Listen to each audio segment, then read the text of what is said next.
Good morning students, मैं अनुज Yadav sir.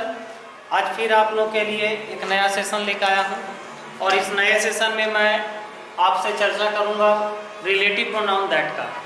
Relative pronoun that जो है ये बहुत ही इम्पॉर्टेंट टॉपिक है, क्योंकि हमारा रिलेटिव प्रोनाउन ये बहुत इंपॉर्टेंट टॉपिक है और इस रिलेटिव प्रोनाउन में हमारा जो दैट का यूज जो है वो सबसे ज़्यादा इम्पॉर्टेंट है, क्योंकि ये थोड़ा सा एक्सेप्शन में आता है।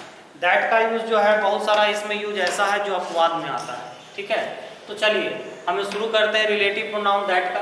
तो रिलेटिव प्रोनाउन दैट का यूज हम शुरू कर रहे हैं, उससे पहले मैं आपको बताना चाह रहा हूँ कि रिलेटिव प्रोनाउन होता क्या है और रिलेटिव प्रोनाउन में कौन कौन से प्रोनाउन का यूज करते हैं, कौन कौन से रिलेटिव प्रोनाउंस होते हैं। तो रिलेटिव प्रोनाउन मुख्य रूप से 3 प्रकार का होता है बच्चों। सबसे पहला होता है हु, दूसरा होता है विच और तीसरा होता है दैट। ये मुख्य रूप से 3 होता है, इसके अलावा बट भी होता है ना, तो उसकी चर्चा नहीं। हुम भी होता है, हुज भी होता है, उसकी चर्चा भी नहीं करते क्योंकि छोटा सा क्लास देना है हमको और इम्पोर्टेंट टॉपिक का ही केवल चर्चा करना है। तो रिलेटिव प्रोनाउन मुख्य रूप से 3 प्रकार का होता है, हु, विच और दैट। तो बच्चों ये आप ध्यान दीजिए कि रिलेटिव प्रोनाउन हु का यूज किसके लिए होता है। तो रिलेटिव प्रोनाउन हु का यूज होता है केवल पर्सन्स के लिए।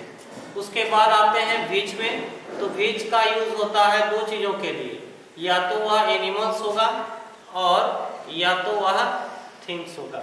ठीक है। दैट की बात करें तो दैट का यूज हमारा रिलेटिव प्रोनाउन में, दैट का यूज जो है ये ऑलराउंडर माना जाता है। ऑलराउंडर का मतलब क्या कि दैट का यूज जो है तीनों रूप के लिए किया जाता है। तीनों में पर्सन्स भी हो सकता है, एनिमल्स भी हो सकता है और थिंग्स भी हो सकता है। देखते हैं क्रिकेट में ऑलराउंडर होता है, तो ऑलराउंडर जैसे कपिल देव थे, ऑलराउंडर थे, बॉलिंग भी करते थे, बैटिंग भी करते थे, फील्डिंग भी अच्छा करते थे, कीपिंग भी अच्छा करते थे, तो वो हमारे ऑलराउंडर हुए। तो हु का यूज पर्सन्स के लिए, विच का यूज एनिमल्स या थिंग्स के लिए और दैट हमारा ऑलराउंडर है, यानी इसका यूज हम करते हैं पर्सन के लिए भी, एनिमल्स के लिए भी और थिंग्स के लिए भी। तो मुख्य रूप से ये 3 हमारे रिलेटिव प्रोनाउन हुए। तो कॉपी में नोट कर लीजिएगा इस पॉइंट को पहले आप कि हु, विच, दैट। हु का यूज पर्सन्स के लिए, विच का यूज एनिमल्स या थिंग्स के लिए और दैट का यूज पर्सन्स, एनिमल्स और थिंग्स तीनों के लिए। ठीक है, कॉपी में नोट डाउन कर लीजिए इस चीज को। नेक्स्ट आते हैं, अब रिलेटिव प्रोनाउन दैट का यूज आपको मैं बता रहा हूं। तो किस टाइप से इसका रिलेटिव प्रोनाउन का क्वेश्चन आता है, किस टाइप से क्वेश्चन पूछा जाता है, पहले ये समझिए कि यहाँ पर हम बोलते हैं क्या। एक एग्जांपल मैं आपको देता हूं, यू आर ए बॉय, नीचे देते हैं, you are a boy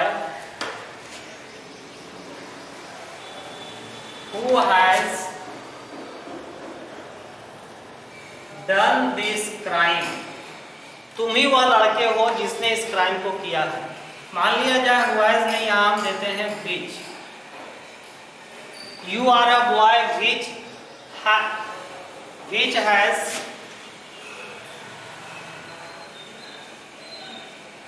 done this crime। तो यहाँ पर देखिए कि रिलेटिव प्रोनाउन कौन सा आया, which। ठीक है, विच आया, तो विच के पहले हमारा क्या मौजूद है, अ बॉय। तो बॉय है क्या, हमारा पर्सन है, और पर्सन के लिए आपको मैंने पहले ही बताया था कि किसका यूज करते हैं, हु का, यानी ये क्वेश्चन हमारा गलत है। यहाँ पर विच नहीं होगा बल्कि होगा क्या, who. You are a boy who has done this crime. ठीक है, यहाँ सॉरी अ नहीं द देते हैं क्योंकि खास लड़के की बात हो रही है। You are the boy who has done this crime, तुम ही वह लड़के हो जिसने इस क्राइम को किया है। तो यहाँ पर हु का यूज के, हु के पहले क्या दिए हैं, द बॉय। ठीक है, उसी प्रकार से एक और एग्जांपल देते हैं, दिस इज द बुक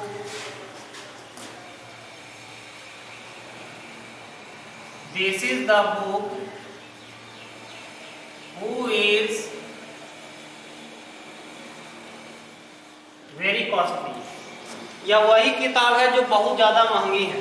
तो यहाँ पर देखिए कि रिलेटिव प्रोनाउन हु दिए हैं और इसके पहले हमारा द बुक है, तो द बुक यहाँ पर दिए हैं, तो बुक तो हमारा थिंग्स ना है, तो तो थिंग्स के लिए हु नहीं होगा, बल्कि यहाँ यूज होगा किसका, विच का।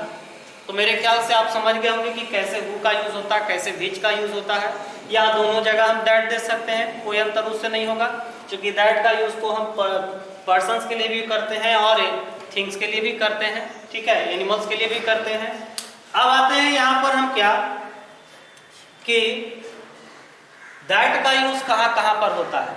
तो देखिए, पहले ये देखिए कि हु के पहले यहाँ पर द बॉय आया है। ये बहुत ही इंपॉर्टेंट बात मैं बता रहा हूँ आपको, बढ़िया से देखिएगा कि हु के पहले यहाँ पर द बॉय आया है, विच के पहले यहाँ पर द बुक आया है।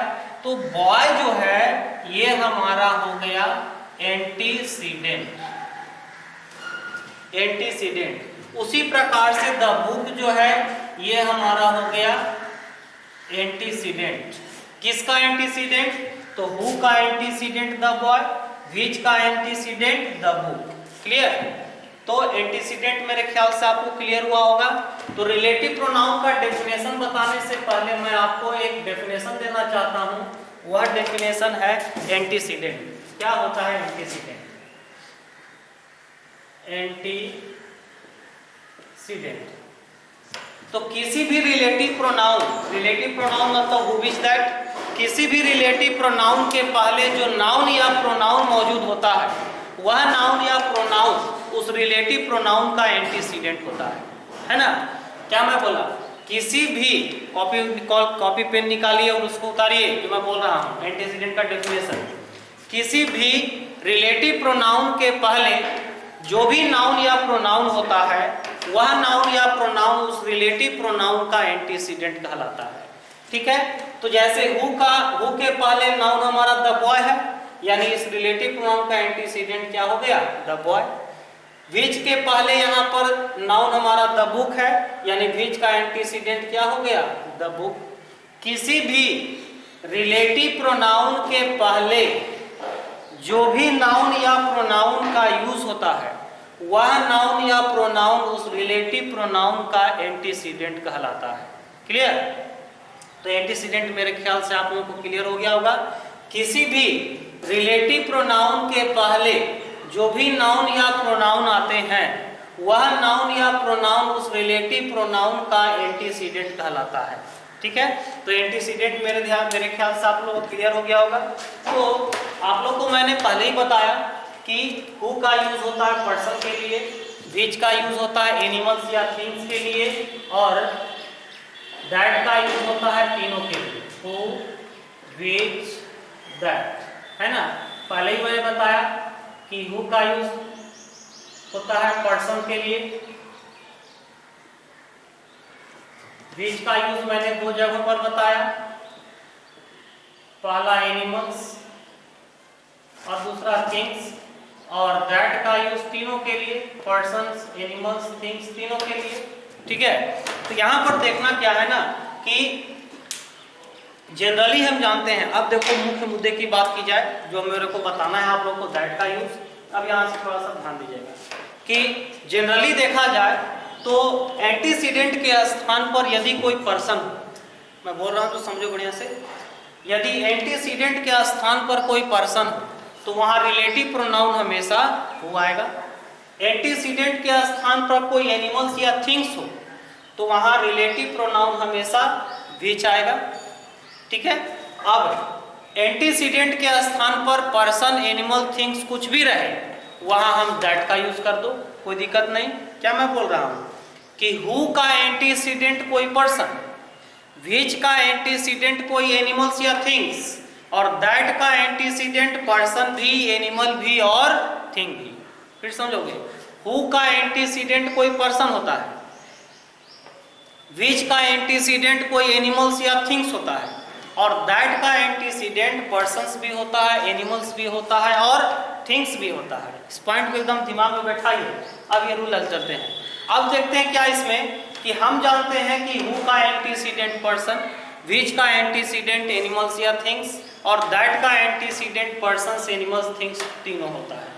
लेकिन ग्रामर में कुछ ऐसे फिक्स रूल हैं, स्ट्रक्चर हैं, जहां पर एंटीसीडेंट के स्थान पर कोई पर्सन हो, कोई एनिमल हो या थिंग हो। रिलेटिव प्रोनाउन हमेशा दैट होता है। क्या मैं बोल रहा हूँ कि ग्रामर में कुछ ऐसे स्पेशल स्ट्रक्चर होते हैं जहाँ पर एंटीसीडेंट के स्थान पर कोई पर्सन आ जाए, एनिमल आ जाए, थिंग्स आ जाए, कुछ भी आ जाए, रिलेटिव प्रोनाउन हर हाल में वहाँ पर दैट ही होता है। वहाँ यदि हु और विच लगा दीजिए तो वो सेंटेंस ही बिल्कुल क्या होगा, गलत होगा। ठीक है, फिर समझोगे। ग्रामर में हु का यूज, हु का एंटीसीडेंट कोई पर्सन्स, विच का एंटीसीडेंट्स एनिमल्स, थिंग्स, दैट का एंटीसीडेंट्स तीनों। लेकिन स्पेशल कुछ खास 5 स्ट्रक्चर ऐसे होते हैं, दिया गया है यहाँ पर, first, second, third, fourth, fifth. 5 structures ऐसे होते हैं जहाँ पर एंटीसीडेंट के स्थान पर कोई पर्सन हो, एनिमल हो या थिंग हो, आने वाला रिलेटिव प्रोनाउन हर हाल में दैट ही होता है। कभी भी यहाँ पर हु या विच लगा दिए तो वह सेंटेंस बिल्कुल गलत होगा, एकदम दिमाग में बैठा हो। ठीक है, तो देखते हैं हम कौन कौन से ऐसे रूल्स हैं। सबसे पहला मैंने दिया है कि सुपरलेटिव डिग्री। ठीक है, सुपरलेटिव डिग्री, तो सुपरलेटिव डिग्री मैंने यहाँ पर दिया है और उसके बाद दिया है एंटीसीडेंट, फिर दिया है मैंने दैट। यानी सेंटेंस में यदि सुपरलेटिव डिग्री आ जाए, व्हाट इज सुपरलेटिव डिग्री, तो आप लोग को मैंने पहले भी पढ़ाया है कि सुपर डिग्री जो है मुख्य रूप से 3 प्रकार के होते हैं। पहला होता है पॉजिटिव डिग्री, दूसरा होता है कंपैरेटिव डिग्री और तीसरा होता है सुपरलेटिव डिग्री। तो पॉजिटिव में कोई कंपैरिजन नहीं होता है, कंपैरेटिव डिग्री में 2 के बीच में कंपैरिजन होता है और सुपरलेटिव में मोर देन 2 के लिए होता है। ठीक है, 2 से अधिक का के बीच में यदि तुलना करना हो तो वहां पर हम यूज करते हैं किसका, सुपरलेटिव का। अब आओ यहाँ पर सुपरलेटिव डिग्री सेंटेंस में हो, एंटीसीडेंट के स्थान पर चाहे कोई पर्सन हो, एनिमल हो, थिंग हो, उससे हमको कोई मतलब नहीं है। रिलेटिव प्रोनाउन हर हाल में क्या होगा, दैट। कब, जब शुरू में आ जाएगा सुपरलेटिव डिग्री। नेक्स्ट आते हैं ऑर्डिनल नंबर। ऑर्डिनल नंबर क्या है जो समझोगे। ऑर्डिनल नंबर मुख्य रूप से 3 प्रकार के होते हैं बाबू। सबसे पहला होता है क्या, ऑर्डिनल नंबर, दूसरा होता है कार्डिनल नंबर और तीसरा होता है मल्टीपल नंबर। ये 3 प्रकार के नंबर्स होते हैं। देखोगे क्या है, सबसे पहला हमारा है ऑर्डिनल नंबर। ऑर्डिनल नंबर में क्या होगा, फर्स्ट, सेकेंड, डॉट डॉट। दूसरा होता है कार्डिनल नंबर। कार्डिनल नंबर में होता है 1, 2, 3 डॉट डॉट इन्फिनाइट तक जाइए। और तीसरा में होता है मल्टीपल नंबर। मल्टीपल नंबर में क्या होता है, सिंगल, डबल, ट्रिपल, टेट्रा, पेंटा, हेक्सा, ऑक्टा, नोना, डेका, है ना, ये सारे मल्टीपल नंबर हो गए। तो 3 प्रकार के नंबर मैंने आपको बताया, ऑर्डिनल नंबर, कार्डिनल नंबर और multiple number. Ordinal number, cardinal number, CAR और मल्टीपल नंबर। तो ऑर्डिनल नंबर में first, second, third, fourth, fifth infinite तक, कार्डिनल में 1, 2, 3, 4, 5, 6 इन्फिनाइट तक, और मल्टीपल में सिंगल, डबल, ट्रिपल जो भी रहे ये सारे मल्टीपल होते हैं। तो मैं बात कर रहा हूँ किसकी, ऑर्डिनल नंबर की। यदि सेंटेंस में ऑर्डिनल नंबर दिख जाए, ऑर्डिनल नंबर में ये सभी कोई भी दिख जाए, फर्स्ट हो, सेकेंड हो, थर्ड हो, फिफ्थ हो, फोर्थ हो, और उसके बाद एंटीसीडेंट के स्थान पर चाहे कोई पर्सन हो या एनिमल हो या तो थिंग हो, कुछ भी रहे, वहाँ हु और विच का यूज कभी भी नहीं होगा, वहाँ यूज होगा किसका, दैट। क्लियर। तीसरा है सेंटेंस में कोई भी डिटरमाइनर दिख जाए, all, the same, only, any, anything, some, something, ये सब कुछ भी दिख जाए, इसके बाद भी एंटीसीडेंट कुछ भी रहे, रिलेटिव प्रोनाउन हमेशा क्या होगा, दैट होगा। ठीक है, तो all, the same, only, anything, any, something, nothing, ठीक है, कुछ भी रहे, नन भी आ सकता है इसमें, NONE नन, ठीक है। तो एंटीसीडेंट चाहे हमारा कोई पर्सन हो, एनिमल हो, थिंग हो, रिलेटिव प्रोनाउन हर हाल में क्या होगा, दैट होगा। क्लियर, हमेशा यहाँ दैट होगा, यहाँ एनिमल, यहाँ हु या व्हिच का यूज नहीं करते हैं। नेक्स्ट आते हैं WH वर्ड से कोई भी इंट्रोगेटिव सेंटेंस बना हो, WH वर्ड से कोई भी इंट्रोगेटिव सेंटेंस बना हो तो वहां पर एंटीसीडेंट के स्थान पर चाहे कोई पर्सन हो, एनिमल हो, थिंग हो, आने वाला रिलेटिव प्रोनाउन हर हाल में क्या होता है, दैट ही होता है। समझ में आ रही बात ना, कि यहाँ पर WH वर्ड का कोई भी इंट्रोगेटिव क्लाउज हो, ठीक है, वहां पर एंटीसीडेंट के स्थान पर चाहे कोई पर्सन हो, एनिमल हो, थिंग हो, रिलेटिव प्रोनाउन हर हाल में दैट होता है। नेक्स्ट आते हैं, यदि लिविंग थिंग्स हो, नॉन लिविंग थिंग्स हो, ठीक है, या living things plus non living things हो, या लिविंग थिंग्स प्लस एनिमल्स हो, ठीक है, उसके बाद एंटीसीडेंट के स्थान पर कुछ भी रहे, रिलेटिव प्रोनाउन हर हाल में क्या होगा, दैट ही होगा। तो ये सभी बातों को ध्यान में रखना है कि दैट का यूज कहाँ कहाँ होता है। चलो अब मैं आप लोगों को कुछ एग्जाम्पल से क्लियर करूंगा इस चीज को कि कैसे यहाँ पर दैट का यूज होना चाहिए, कैसे कंफ्यूजन में होते हैं लोग, स्टूडेंट्स लोग एग्जाम में ऐसे क्वेश्चन आ जाने पर। तो कुछ एग्जाम्पल देखा जाए। देखिए फर्स्ट सेंटेंस हमारा, अभी तक मैंने आपको हु इज दैट के बारे में इंट्रोडक्शन दिया, उसके बाद मैंने बताया कि दैट का स्पेशल यूज होता है कुछ। दैट के स्पेशल यूज में मैंने आपको बताया 5 प्रकार के ऐसे स्ट्रक्चर्स होते हैं, वहाँ एंटीसीडेंट के स्थान पर कोई पर्सन हो, एनिमल हो, थिंग्स हो, उससे हमको मतलब नहीं है, रिलेटिव प्रोनाउन हर हाल में दैट होना चाहिए। उसी के मैंने 10 एग्जाम्पल्स दिए हैं बोर्ड पर, सारे एग्जाम्पल्स को मैं पॉइंट आउट करूँगा एक एक करके, थोड़ा सा सभी बच्चों ध्यान दीजिएगा इस पर। The girl and her dog who which that entered the house, ठीक है, यहाँ पर मैं बात कर रहा हूँ क्या कि the girl and her dog, वह लड़की और उसके साथ साथ उसका कुत्ता, ठीक है, who which that, यहाँ पर क्या होना चाहिए, who होना चाहिए, which होना चाहिए, that होना चाहिए, entered the house, घर में प्रवेश किए। तो यहाँ पर देखिए कि क्या है ना कि डॉग के लिए तो नो डाउट हम जानते हैं एनिमल है, वहाँ which होता है। उसके बाद गर्ल है जो पर्सन है, वहाँ हु होता है। जब दोनों एक साथ आ जाएं, तो दोनों जब एक साथ आ जाएंगे तो उस स्थिति में आपको वहाँ पर आने वाला रिलेटिव प्रोनाउन हमेशा दैट होगा। आपको मैंने लास्ट में जो स्ट्रक्चर दिया था उसको जरा ध्यान से देखो, उसमें मैंने लिखा था कि कोई लिविंग थिंग्स रहे या नॉन लिविंग थिंग्स रहे, लिविंग थिंग्स रहे या एनिमल्स रहे, तो ऐसे स्थिति में भी आने वाला रिलेटिव प्रोनाउन हमेशा दैट ही होता है, ठीक है। तो लास्ट वाले रूल के अकॉर्डिंग था ये वाला।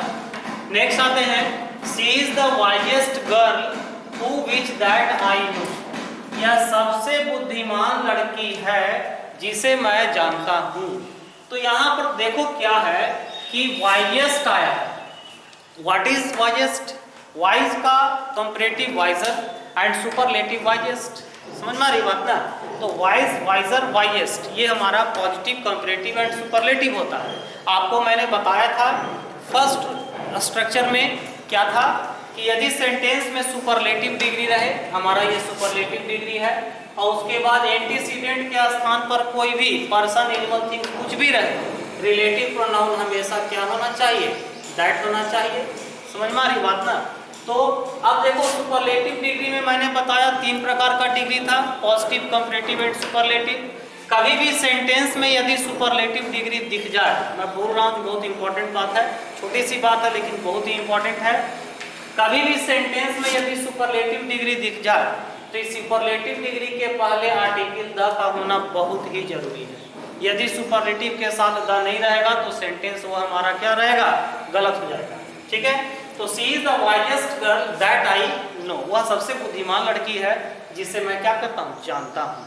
नेक्स्ट आते हैं, he is the most respected person blank I respected, ठीक है। तो yes, he is the most respected person, यह सबसे सम्मानीय व्यक्ति है। हु इज दैट, जिसे आई रेस्पेक्ट, जिन्हें मैं आदर करता हूँ, रेस्पेक्ट करता हूँ। अब यहाँ पर देखना क्या है ना कि द मोस्ट रेस्पेक्टेड पर्सन, तीनों स्ट्रक्चर में सबसे पहला स्ट्रक्चर जो मैंने बताया था वो सुपरलेटिव डिग्री का था।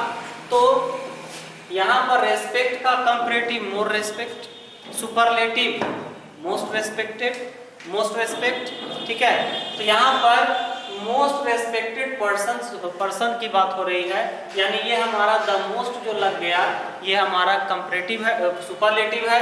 तो जब सुपरलेटिव है तो यहाँ रिलेटिव प्रोनाउन के रूप में जब भी होगा तो क्या होगा, दैट। चाहे हमारा यहाँ पर पर्सन हो, एनिमल हो, थिंग हो, उससे कोई मतलब नहीं है, यानी यहाँ से भी हु और विच को हमको हटाना पड़ेगा, यहाँ से भी हु और विच को हटाना पड़ेगा, यहाँ से भी हु और विच को क्या करना पड़ेगा, हटाना पड़ेगा। क्लियर। नेक्स्ट आते हैं, Rohan is the most intelligent boy who which that stands first in the classroom, ठीक है, इन द क्लासरूम। क्या बोल रहा है, Rohan is the most intelligent boy, Rohan सबसे बुद्धिमान लड़का है। देखो सुपरलेटिव मैंने दिया, सुपरलेटिव दिया, इसके साथ द लगाया, इसके साथ भी द लगाया, है ना, कि Rohan is the most intelligent boy, उसके बाद who which that stands first in the classroom, Rohan सबसे बुद्धिमान लड़का है जो कक्षा में प्रथम स्थान लाता है।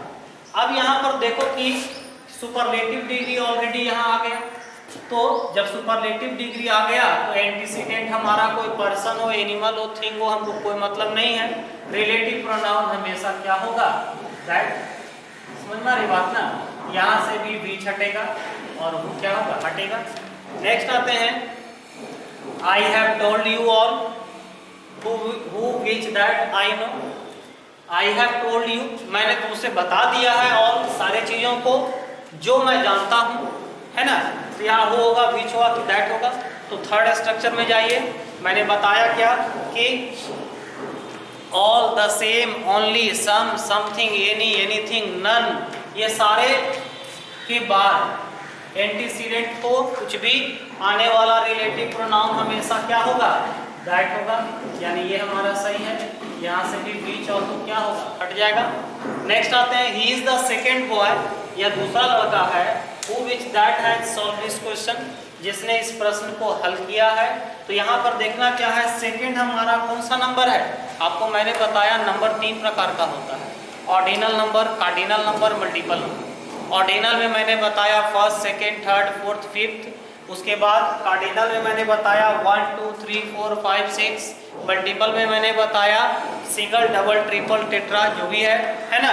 तो यहाँ पर सेकेंड आया है, यानी ये हमारा नो डाउट ऑर्डिनल नंबर है। अब ऑर्डिनल नंबर जब सेंटेंस में दिख जाए तो एंटीसीडेंट के स्थान पर कोई भी हो, पर्सन, एनिमल, थिंग, कुछ भी, आने वाला रिलेटिव प्रोनाउन हमेशा दैट होगा, यानी यहाँ से भी बीच हटेगा और वो भी हटेगा। 7 आते हैं, this is the first girl who which that has understood me, यह प्रथम लड़की है जो मुझे बढ़िया से समझती है।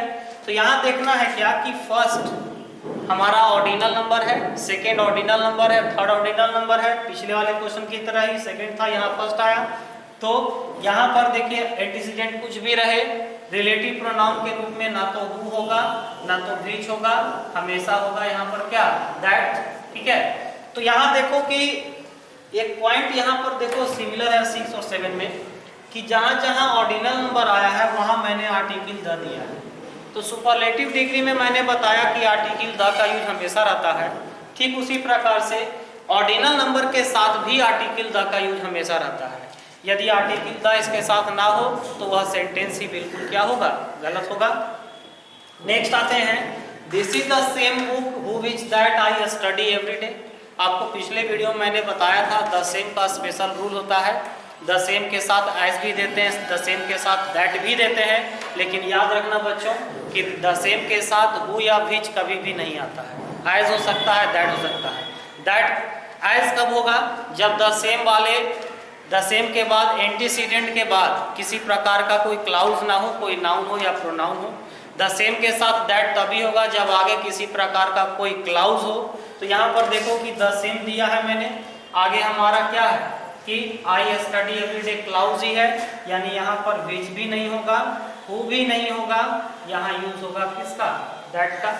नेक्स्ट आते हैं, देयर इज नन मैंने बताया था थर्ड में all, only, some, something, nothing, none, anything, वही नन है। तो नन के जैसा, ऑल के जैसा ये भी है। यहाँ भी हु का यूज नहीं होगा, ना विच का होगा, यहाँ यूज होगा किसका, दैट का। लास्ट आते हैं who am I, who which that I should punish you. मैं कौन हूँ जो मैं तुम्हें सजा दे सकता हूँ, तो जो मुझे सजा देना चाहिए तुम्हें।